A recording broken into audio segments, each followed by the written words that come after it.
What's going on, guys? John Fibonacci here. Welcome to my YouTube channel and welcome to my video on discipline. Now, I put this together after reading a ton of different books by different authors, and those links are going to be in the description. If you want to support this channel at no additional cost to you, you can do that.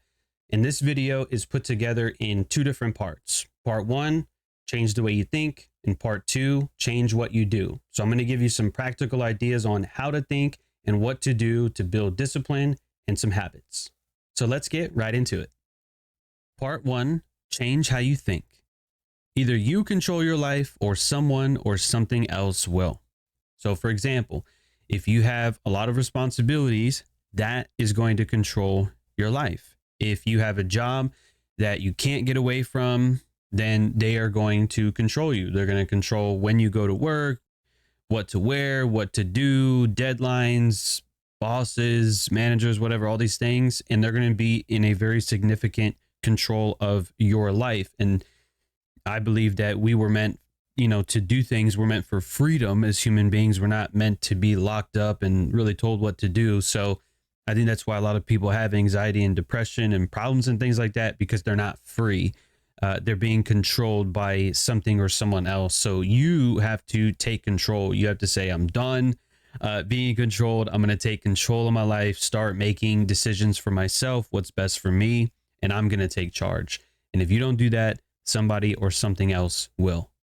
You are meant for more than just working to pay bills. Okay. There's so much more to life than just going to work to pay bills and then, doing that for 40, 50 years and then dying. Okay. That is such a mundane existence. I don't think people were meant for that. I think you were meant for something more. I believe I was meant for something more. So you probably are as well. Okay. You're meant for more than just paying bills and dying. By being hard on ourselves, it makes it more difficult for others to be hard on us.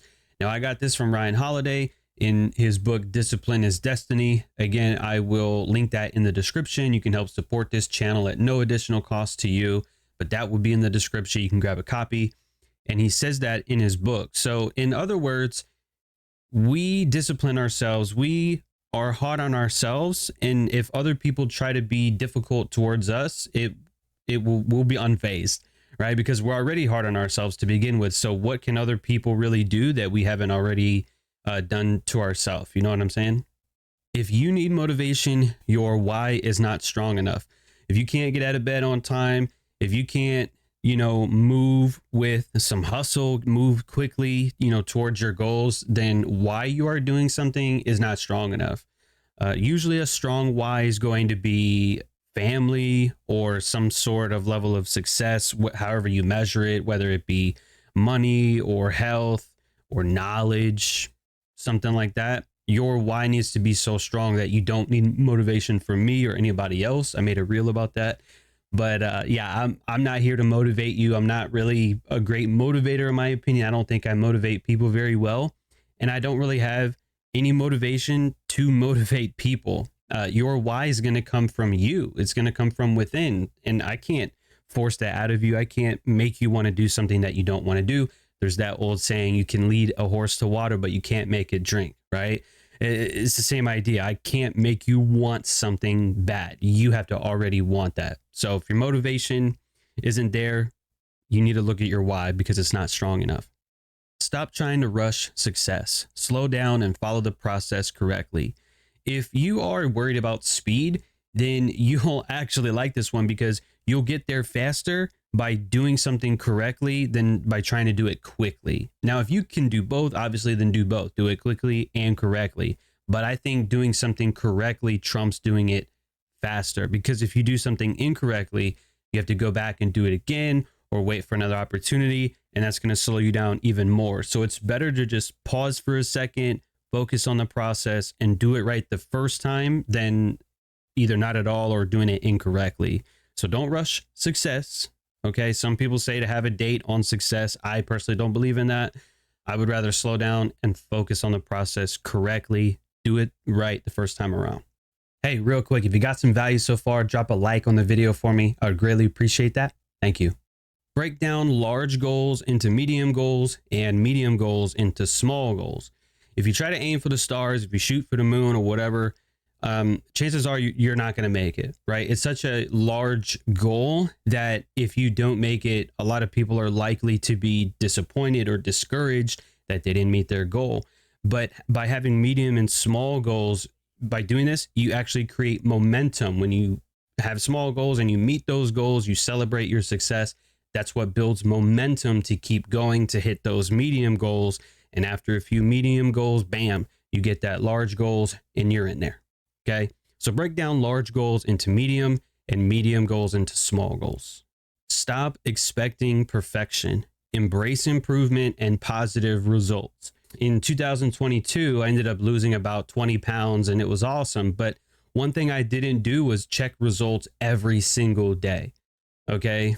I didn't want to do that. I think I waited like a month before I actually checked on the scale. And so I thought I was only down like maybe 5 or 6 pounds, but I ended up being down like 10. And I was like, oh, okay, this is awesome. Now, it's not where I want to be at the time. It wasn't where I wanted to be, but you know, it wasn't perfect. I had cheat days every Friday. I still do. And I wasn't trying to be perfect, but I embraced the improvement, the weight loss, and the results that I actually had gotten. And that's what kept me going. And that's how I ended up being where I wanted to be, closer to where my ultimate goal is. So don't don't expect perfection. Embrace improvements and the positive results that you do get. Drop the irrational fears. So your fear of failure, your fear of not being good enough, fear of maybe losing reputation, something like that, which is trivial anyway. But, you know, we have fears, and a lot of that might stem from early childhood, whatever it may be. You know, kids are afraid of anything almost, right? Especially, say, of the dark. Are there monsters under the bed? Are there monsters in the closet?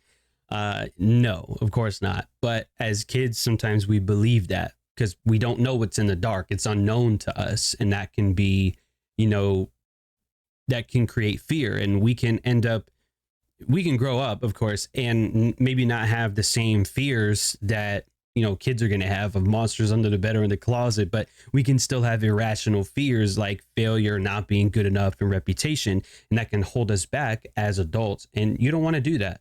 So you need to find a way to get rid of those fears. Okay. If you fail, you fail. But where there is no risk, there is no reward. So you have to be willing to risk failure. You have to be willing to put your reputation on the line. Here's a big one. Stop comparing yourself to others. Only compare yourself to who you were yesterday. Now, this is a really good one. I know someone like Jordan Peterson has reiterated this more than once. Compare yourself to who you were yesterday, not to who someone else is today. Because you need to have a hierarchy of improvement. You need to be aiming for something. And that means you're going to be lesser than people who've already attained along that dimension. And I think it's really solid. When you compare yourself to others, you'll never be satisfied because somebody's always going to be faster than you, smarter than you, more good looking than you, stronger than you, more money, like anything that you can think of. You're probably not going to be first in the world. Okay. And if you are, great, but chances are you're probably not going to be. And if you always compare yourself to somebody who is better, then by doing so, you're probably going to be discouraged, or, you know, you're going to think that you're not good enough from where you are, right? Because you're comparing yourself to somebody that's so much greater, and that's not what you want to do. But if you do compare yourself to who you were yesterday or last week or last month or last year, and you see that improvement, you'll go, oh yeah, this is great. This is awesome. So don't compete against anybody else. Compete against yourself and compete against who you were yesterday. Part 2, change what you do. First things first, you got to show up to go up. So show up no matter what. It doesn't matter how you feel. It was Marcus Aurelius who said, just that you do the right thing, the rest doesn't matter. Tired or well rested, cold or warm, good reputation, bad reputation, anything like that. So, you know, he told himself in meditations to just do your best and the rest doesn't matter. So it's very similar to this, is you just got to show up. If you feel tired, who cares? You got to be there. If you're not motivated, who cares? You got to show up. Okay. So that's the very first thing to do, is you got to show up. Take care of the little things. Guys, if you cannot handle the little things, you're not going to handle the medium things, and you sure are not going to handle the big things. They say that how you do one thing is how you do everything. So take care of the little things first. That way we can handle the big things later on. This one's kind of a 3-in-1. Eat right, sleep well, and surround yourself with the right people. Okay. I know I'm not the skinniest person in the room or the most fittest person in the room, but I know that when I eat better and I sleep good, I perform better as a trader, as an entrepreneur, as a business owner. And when I surround myself with the right people, I know I perform better as well. So they say like you become like the people you surround yourself with. They've been saying that for over 2,000 years. Okay. And it's still true to this day. So you got to surround yourself with the right people, people who are going to uplift you, who calls forth your best. That's Epictetus, right? And people who are going to make you better. And maybe you can make them better too. Work on getting rid of your bad habits. Make them difficult. This was something I learned from James Clear, Atomic Habits. Again, link in the description.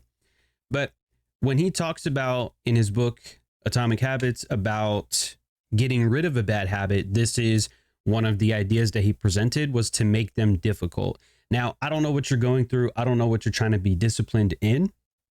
This is a YouTube channel for traders, but yeah, with anything, whatever bad habit you have, make it difficult. So if you struggle, say, with eating junk food, stop buying it, or take the junk food that you have and maybe put it in the back of the refrigerator or the back of the pantry so it's harder to get to. You know, place it somewhere where it's more difficult to obtain. And I know it might sound silly, but that's just one example. But any bad habit that you have, you can make it difficult. And so it's harder to do, and thus making, getting rid of your bad habit just a little bit more easier. And so the inverse of making a bad habit hard, you want to make a good habit easy. So work on improving your good habits, make them easy. So if I want to drink more water, for example, I have a water bottle right on my desk. So it's right next to me. It's real easy. If I get thirsty, which, we all drink pretty much every day, then that water is right here in my arm's reach. I can literally grab it because that's how close it is to me. So by wanting to improve on a good habit like drinking water more often, I'm going to make it easy by having water next to me, and maybe the other drinks that are optional, maybe somewhere else in the garage or in the back of the fridge, something like that. So I want to make the good habits easy to do, and that's going to help build discipline. I've said this before, and I'll probably say it again in the future, but an accountability partner is essential. I mean, I think it's essential to have. People go to the gym together, or they have a personal trainer, they have coaches, a life coach, or a trading mentor, right? Something like that, because we want to learn from somebody who has what we want, and we want to hold each other accountable so that way we don't stray far off the path. We can hold each other accountable to the goals that we set for ourselves. And so it's just easier to have that accountability partner to build discipline and your habits. Learn to say no. I learned this from Ryan Holiday. What you say yes to, you say no to about 1,000 other things, or vice versa. You can say no to what doesn't matter, so you can say yes to what does matter. Essentialism by Greg McKeown. Again, link in the description if you want to grab that book as well. We want to focus on what is essential and eliminate what's not essential. And by doing that, you're going to have to learn how to say no. It doesn't make you mean. It doesn't make you a bad person. You can say no in a respectable way. You have to say no to what doesn't align with your goals, to what's not going to make you a better person or build better habits and discipline. You have to learn how to say no. Journal your journey. Guys, I have like 3 journals, okay? I have the Daily Stoic as well as the Daily Stoic journal, and I have my trading journal, and then I have my other leather-bound journals as well. Those are also in the description. If you want to grab one or more of those, you can. And I use those because they help me psychologically. They help me get through problems, to think situations through, just like going on a walk does. Okay. And I also got this from Ryan Holiday. Paper is more patient than people. And it's true. So a journal is not for the reader, it's for the writer. So the journal is for you, and no one's going to read it unless you want somebody to. But whatever you put in your journal is for you. It's to help you. And so it definitely helps me, and I would suggest doing the same. So journal your journey. Disconnect from the social media hustle culture, or even disconnect from social media altogether. Okay. The hustle culture, I think to a degree, can be very toxic. The hustle culture is never going to be satisfied. The goalpost is always going to be moved. People are never satisfied. And if the goalpost always moves, you're never going to be satisfied either. So this kind of goes hand in hand with comparing yourself to others. You don't really want to compare yourself to everybody else, right? And if the hustle culture is toxic and not doing the best for you, if it's not good for you, then you got to cut it out. So I disconnected from the hustle culture. I would suggest doing the same, to disconnect from the social media hustle culture. All right, and here is a full list of what we went over today. Part 1, change how you think. Part 2, change what you do. Now I'm going to transition into the end here very soon. So if you want to pause the video to write these down, if you didn't write them down already, you can, but I'm going to go ahead and transition to the end. All right, you made it to the end of the video. Thanks guys for being here. I appreciate you.